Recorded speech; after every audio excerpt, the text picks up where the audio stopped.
Look at this chart of the 2026 global economy.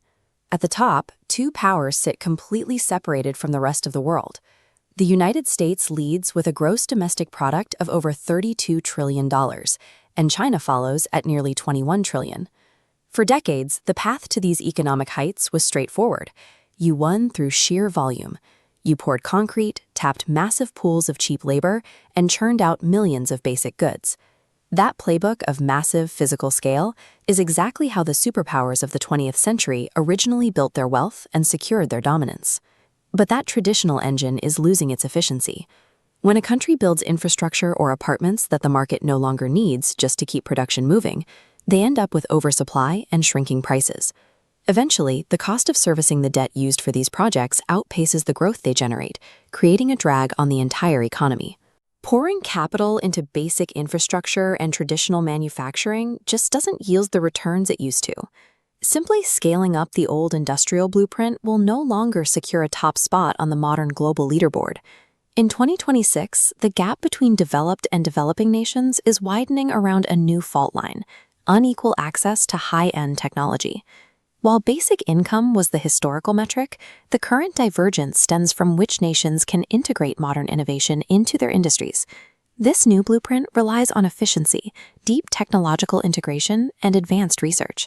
Rather than focusing on the brute force of producing more things, competitive economies are focusing on making smarter, higher-margin things.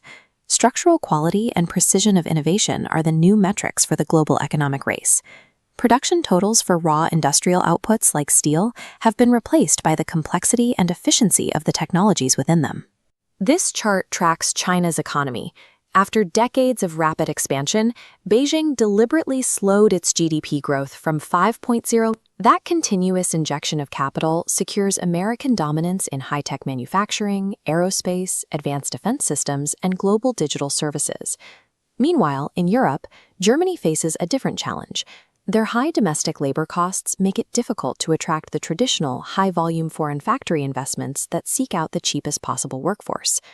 To counter this, Germany relies heavily on its reputation for precision. By producing world-renowned high-quality engineering, like luxury automotive exports, they command a premium price globally. Both the US and Germany protect their economies with a simple strategy. They ensure their outputs are so highly engineered and technologically complex that they cannot be easily replicated or undercut by emerging markets with cheaper labor.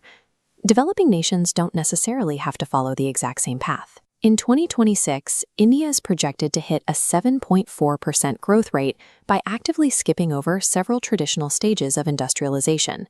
This pie chart breaks down India's economy, showing the services sector making up over 53%. In the past, you could measure a nation's strength by counting its output of steel, textiles, and raw construction materials. Today, global wealth is generated by the domestic production of semiconductors, the integration of artificial intelligence across supply chains, and the management of highly diversified international trade networks. This presents a stark reality for developing countries.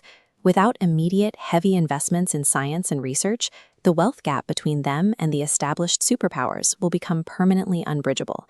A massive top-line GDP figure might grab headlines, but the true trajectory of an economy is hidden in how that money is actually generated.